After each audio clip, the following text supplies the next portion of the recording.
আসসালামু আলাইকুম any academy এবং জাহেদ কমার্স পয়েন্টের পক্ষ থেকে সবাইকে জানাচ্ছি শুভেচ্ছা। আমরা জার্নালের ক্লাস 1 2 3 ধারাবাহিকভাবে আমাদের পেজে আপলোড করেছি, আপনি আপনার সুবিধা মতো দেখে নিন। আজকে আমরা যে বিষয় নিয়ে আলোচনা করব সেটা হচ্ছে ক্লাস 4 এর যে বিষয়টা নিয়ে আমরা আলোচনা করব সেটা হচ্ছে লায়াবিলিটিস, অর্থাৎ দায় সংক্রান্ত হিসাবগুলো। আগে বুঝতে হবে আমার দায় কোনগুলো, ঠিক আছে? দায় কোনগুলো এগুলো আমি একটা চার্ট আকারে নিয়ে আসছি, আপনি একটু পড়লেই বুঝতে পারবেন সহজে। প্রথম হচ্ছে ঋণ, লোন, ঋণ। আচ্ছা, এরপর হচ্ছে মর্টগেজ লোনের বাংলা হচ্ছে বন্ধকি ঋণ, অর্থাৎ কোনো কিছু বন্ধক দিয়ে যে ঋণটা নেওয়া হয় সেটা হচ্ছে বন্ধকি ঋণ।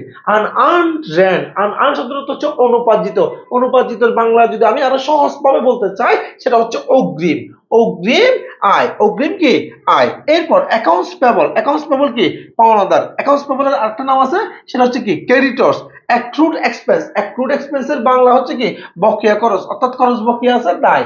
বিলস পেবল প্রদেয় বিল, ব্যাংক ওভারড্রাফট, ব্যাংক জমা অতিরিক্ত, অর্থাৎ ব্যাংক আপনার যা জমা আছে তার চেয়ে যদি আপনি বেশি উত্তোলন করেন তাকে কি বলা হয় ব্যাংক জমা অতিরিক্ত। বন্ডস পেবল প্রদেয় বন্ড, আনআর্নড রেভিনিউ অগ্রিম প্রাপ্ত আয়, ব্যাংক লোন ব্যাংক ঋণ। এই হচ্ছে আমার দায়ের দফাগুলো।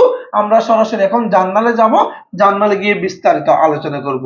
দেখেন আমরা প্রথমে লোন নিয়েছি খাত থেকে, বন্ধু থেকে, আমার বন্ধু থেকে আমি লোন নিয়েছি, আমার বন্ধু থেকে আমি কি নিয়েছি লোন নিয়েছি কত টাকা 5,000 টাকা। যেহেতু আমি মনে করো তুমি আমার বন্ধু, তোমার থেকে যদি আমি লোন নিই আমার কাছে টাকা আসছে, যেহেতু টাকা আসছে ক্যাশ ডেবিট, টাকা আসছে ক্যাশ ডেবিট।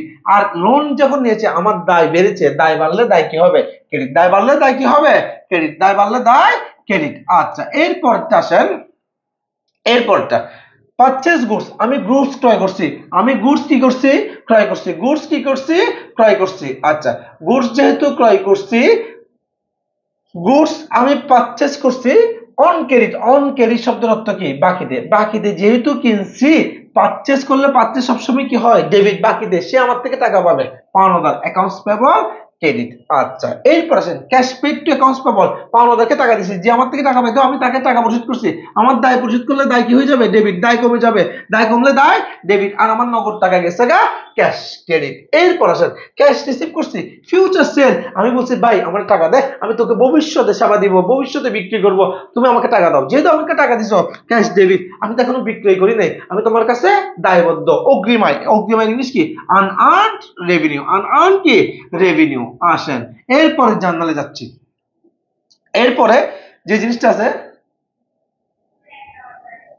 আচ্ছা এরপর কোনো স্লাইড নেই না? আশা করি লাইবিলিটি সংক্রান্ত জায়গাগুলো আপনারা বুঝতে পেরেছেন। তারপরে যদি কোনো সমস্যা থাকে আমাদের পেজে নক দিতে পারেন বা কমেন্টে জানাতে পারেন, ইনশাআল্লাহ আমরা সলিউশন করার চেষ্টা করব। তাছাড়া নেক্সট যদি আপনাদের কোনো টপিক নিয়ে আপনাদের কোনো সমস্যা থাকে আমাদেরকে জানান, ইনশাআল্লাহ আমরা ভিডিওর মাধ্যমে আপনার টপিকগুলো সমাধান করার চেষ্টা করব। ধন্যবাদ সবাইকে, আসসালামু আলাইকুম।